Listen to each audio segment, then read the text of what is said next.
नमस्कार विद्यार्थी मित्रांनो, युरोपमध्ये 17व्या आणि 18व्या शतकामध्ये नॅचरल राईट्सचा जो आहे तो खूप मोठा बोलबाला झाला.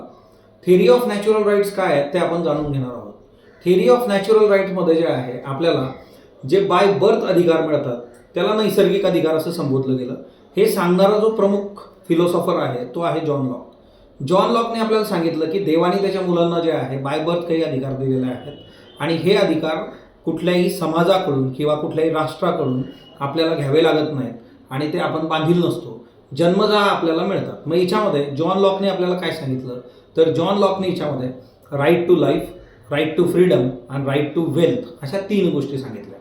त्याचबरोबर जे आहे की राईट टू लाईफ सांगणारा दुसरा एक फिलॉसॉफर आहे तो म्हणजे हॉब्स.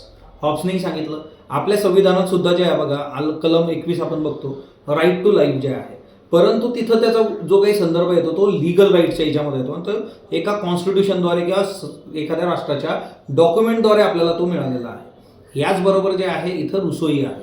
रुसोनी आपल्याला जे आहे right to freedom, right to equality असे 2 अधिकार जे आहेत तर ते सांगितले की जे नॅचरल राईट्सचा भाग आहे. सो हे जे नॅचरल राईट्स आहेत बघा हे कुठेही ट्रान्सफरेबल नसतात. हे प्रत्येक मनुष्याला बाय बर्थ जे आहेत तर ते मिळतात आणि याच्याकरता जे आहे त्याला कुणाकडेही डिमांड करायची गरज राहत नाही. हा सगळा जो काही संकल्पनांचा भाग होता तो 17व्या आणि 18व्या शतकामध्ये युरोपमध्ये जे आहे खूप प्रकर्षाने मांडला गेला. नंतर 19व्या शतकामध्ये याला रिप्लेस केलं गेलं ते लीगल राईटद्वारे. सो नॅचरल राईट्स ही संकल्पना लक्षात ठेवा. हे बाय बर्थ मिळतात आणि याचा उद्गाता जो आहे तर तो जॉन लॉक आहे. धन्यवाद.